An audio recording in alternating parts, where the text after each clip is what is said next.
ভালোবাসা দেবে আমরা সবাই। বলছেন তৃণমূলের থেকে বিজেপি ভালো না, আমাদের কাছে সবাই ভালো, আমরা সবাইকে ভালোবাসি। আমরা দেশের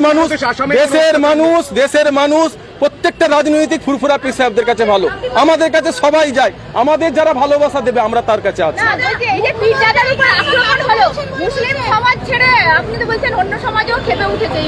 হিন্দু, মুসলমান, জৈন, খ্রিস্টান, আদিবাসী সবাই খেপে উঠেছে, কারণ ফুরফুরা শরীফকে সব ধর্মের মানুষ ভালোবাসে। লাখ লাখ সব ধর্মের মানুষ ফুরফুরা শরীফে যায়, ফুরফুরাকে সবাই জানের থেকে বেশি ভালোবাসে। কাল থেকে ফুরফুরা শরীফে হাজার হাজার মানুষ, হিন্দু মুসলমান কান্নার বন্যা বইছে, পীর সাহেব মহল্লার দুঃখের বন্যা বইছে। আজকে সব মেনে নেওয়া যাবে, পীর সাহেবের উপরে এই অপমান, লাঞ্ছিত, এই মারধর আমরা মেনে নেব না। মুখ্যমন্ত্রী করেছে কারণ সংখ্যালঘুই মুখ্যমন্ত্রীর পুঁজি, সংখ্যালঘু যদি কেটে যায় মুখ্যমন্ত্রী আর মুখ্যমন্ত্রী হতে পারবে না।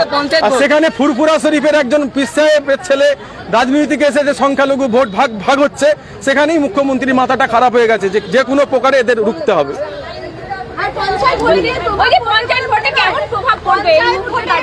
পঞ্চায়েত ভোট সামনে আছে, বাংলার হিন্দু মুসলমান সমস্ত ধর্মের মানুষ আজকে রাগে ফুঁসছে।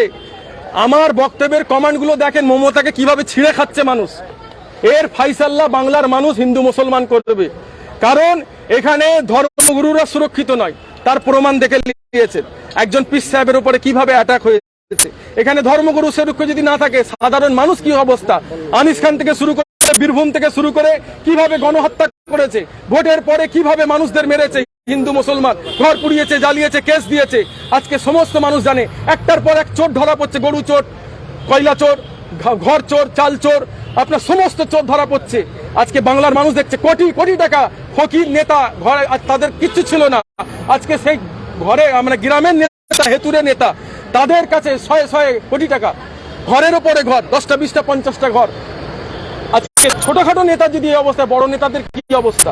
আজকে নেতারা ধরা পড়ছে, নেতারা আজকে ধরা পড়ছে, চোরগুলো ধরা পড়ছে। মমতার আর মাথা ঠিক নেই। যে আরাবুল জন্ম থেকে নিয়ে গুন্ডামি করা শুরু করেছে, দুনিয়ার মানুষ জানে।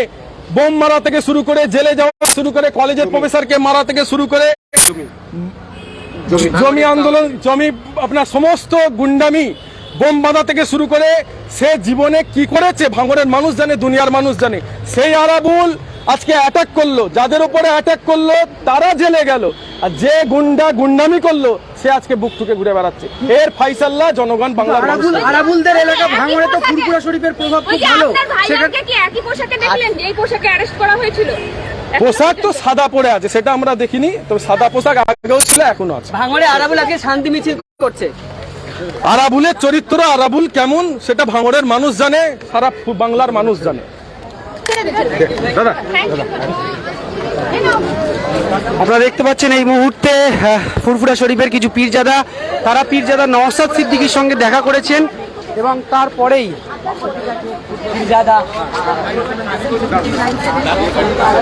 পীরজাদা নাজমুস শাহাদাত সিদ্দিকী তিনি কিন্তু এগিয়ে আসছেন। নাজমুস সিদ্দিকী NAJMUS SIDDI 9732 74 পীরজাদা কাসেম সিদ্দিকী তিনি সাংবাদিকদের সামনে বক্তব্য রাখছেন, আমরা তার কথা নিয়ে নেব। পীরজাদা কাসেম সিদ্দিকী সাহেব,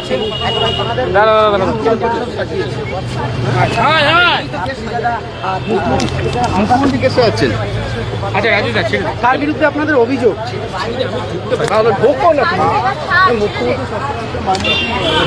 দেখতে পাচ্ছেন পীরজাদা নাজমুস শাহাদাত সিদ্দিকী এবং পীরজাদা কাসেম সিদ্দিকী সাহেব তারা কিন্তু দেখা করেছেন ফুরফুরা শরীফের পীরজাদা এবং বিধায়ক নওশাদ সিদ্দিকীর সঙ্গে।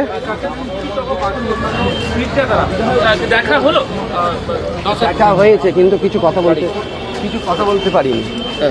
কেন কথা বলতে দিলে? মানে পুলিশের মানে অধিকাররা সব দাঁড়িয়ে আছে, বড় বড় মানে হাই র্যাঙ্কের অফিসাররা দাঁড়িয়ে আছে, তারা বলছে এখানে বলেন।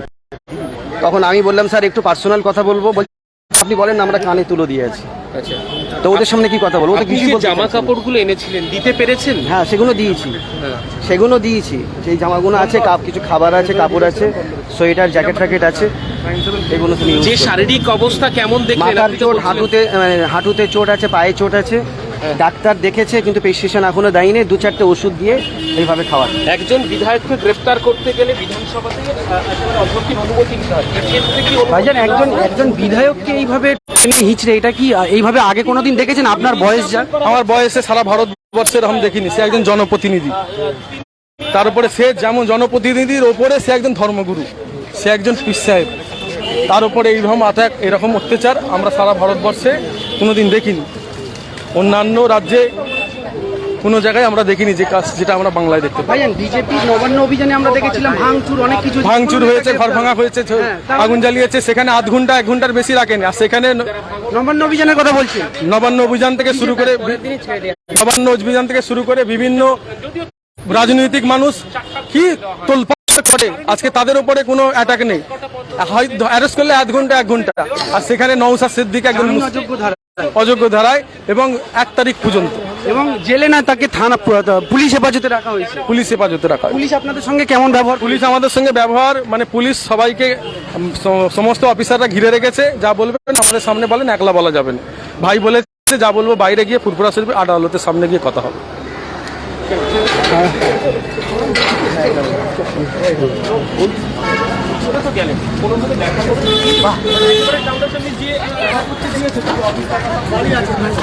ওনারা বললেন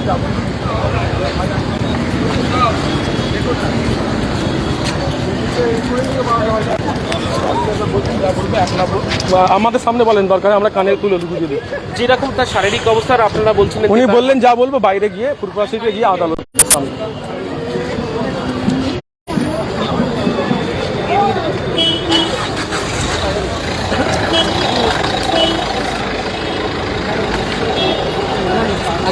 আপনারা কোথায় আসবেন?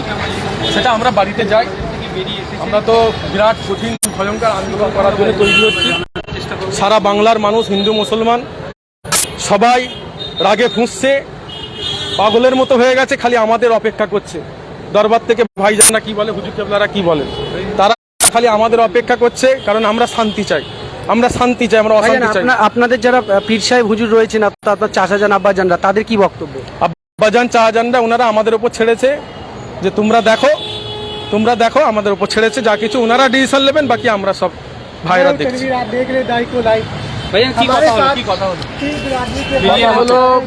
ভাইকে আনা হলো ঘরের ভিতরে একটা, ওখানে অফিসাররা সবাই ভাইকে ঘিরে রেখেছিল।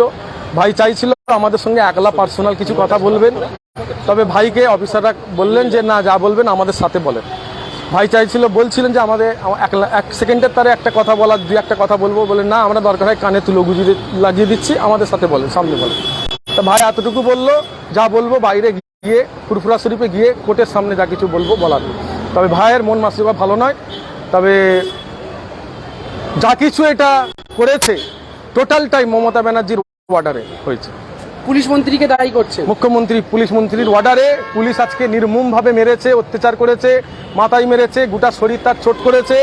এবং একজন জনপ্রতিনিধি, সে যেমন তেমন, সে একজন ফুরফুরা শরীফের পীর সাহেব, যে পীর সাহেবদের জন্য আজকে মুখ্যমন্ত্রী হতে পেরেছে, সেই মুখ্যমন্ত্রী আজকে পীর সাহেবদের উপরে এইরকম নির্মম অত্যাচার চালাবে, আমরা সেটা কখনো ভাবতে পারিনি। কিন্তু তিনি তো পীর সাহেবের উপর অত্যাচার, তিনি তো একজন বিধায়ক বা এমএলএর উপর, রাজনৈতিক নেতার কথা বলছেন তারা। সে একজন প্রতিনিধি মানুষ, জনগণের প্রতিনিধি, তার যদি অবস্থা এরকম হয়, তাহলে এই বাংলায় সাধারণ মানুষের কি অবস্থা হচ্ছে, এটা বাংলার মানুষকে বুঝতে হবে। কিভাবে মানুষের মধ্যে আনিস খান থেকে শুরু করে, বীরভূম থেকে শুরু করে, ভোটের পরে কিভাবে মানুষকে মারা হয়েছে, ঘর জ্বালানো পুরানো হয়েছে, মানুষের উপরে কি অত্যাচার। পুলিশ বারাইপুরে মুসলমানদের থানার ভেতরে ঢুকিয়ে মেরে ফেলেছে। এখানে মুসলমানদের চাকরিও নাই, মুসলমানদের কোনো উন্নয়ন নাই, মুসলমানদের খালি ইউজ করেছে। মুসলমানদের উনি খালি টুপি পরেছে আর ঘুমটা লাগিয়েছে, বাকি এর বেশি আশা করুন। দীঘাতে 1200 কোটি টাকা দিয়ে মন্দির হচ্ছে, সেখানে মসজিদ হয়নি। দুর্গাপুজোতে 258 কোটি টাকা হিন্দু ভাইদের দিয়েছে, মুসলমান ঈদ কুরবানিতে, নবী দিবসে 1 টাকা পায়নি। মিথ্যা কথা। কিছু টয়লেট দিয়েছে, বাথরুম দিয়েছে, কয়েকটা লাইট দিয়েছে।